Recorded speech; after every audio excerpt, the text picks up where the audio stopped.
మోదీ ప్రభుత్వం పేర్లు మార్చే సర్కారుగా మారిందని టీపీసీసీ చీఫ్ మహేష్ కుమార్ గౌడ్ అన్నారు. మహాత్మా గాంధీ పేరు ఉపాధి హామీ పథకాన్ని తీసేయడం దారుణమన్నారు. నిరుద్యోగుల ఉసురు తగిలే బీఆర్ఎస్ అధికారం కోల్పోయిందని విమర్శించారు. హైదరాబాద్ భూములమైన ఘనత బీఆర్ఎస్ పార్టీదే అని, అసలు రియల్టర్ కేటీఆర్ అని మండిపడ్డారు. సర్పంచ్ జూబ్లీహిల్స్ లో కాంగ్రెస్ ప్రజలు మద్దతు పలికారని, కాంగ్రెస్ ను గెలిపించుకోలే తపన ప్రజల్లో కనిపించిందన్నారు. అదే పంత రాబోయే మున్సిపల్ ఎన్నికల్లోనూ ఉంటుందన్నారు.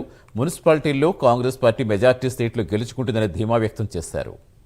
ఎన్నికల్లో కూడా 90% పైగా మున్సిపాలిటీస్ కాంగ్రెస్ పార్టీ కైవసం చేసుకుంటుంది. దానికి కారణం 2 ఏళ్లుగా కాంగ్రెస్ పార్టీ రేవంత్ రెడ్డి గారి నాయకత్వంలో ఇస్తున్నటువంటి అభివృద్ధి, సంక్షేమం ఎప్పుడూ లేని విధంగా ఇటీవల గ్లోబల్ సమ్మిట్ లో దాదాపు 5,70,000 కోట్ల పెట్టుబడులు రావడం అనేది ఇది తెలంగాణ రైజింగ్ కి, తెలంగాణ అభివృద్ధి అన్ని రకాలుగా జరుగుతుందని చెప్పడానికి ఒక ఉదాహరణ. విద్యా వైద్యంలో నియోజకవర్గానికి ఒక ఇంటిగ్రేటెడ్ స్కూల్, రోడ్ల విస్తరణ, వ్యవసాయానికి సంబంధించి కళాశాలలు, విశ్వవిద్యాలయ యొక్క ఉపకులపతుల నియామకము, పిహెచ్సి ప్రైమరీ హెల్త్ సెంటర్ నుంచి నిమ్స్ వరకు పరిపూర్ణంగా ప్రక్షాళన చేసి వైద్య శాఖని అభివృద్ధి చేయడం, ఒకవైపు స్పోర్ట్స్ కి నిధులు ఇవ్వడం, రకరకాలుగా తెలంగాణ రాష్ట్రం గతంలో ఎప్పుడు లేని విధంగా అభివృద్ధి చెందుతా ఉంది.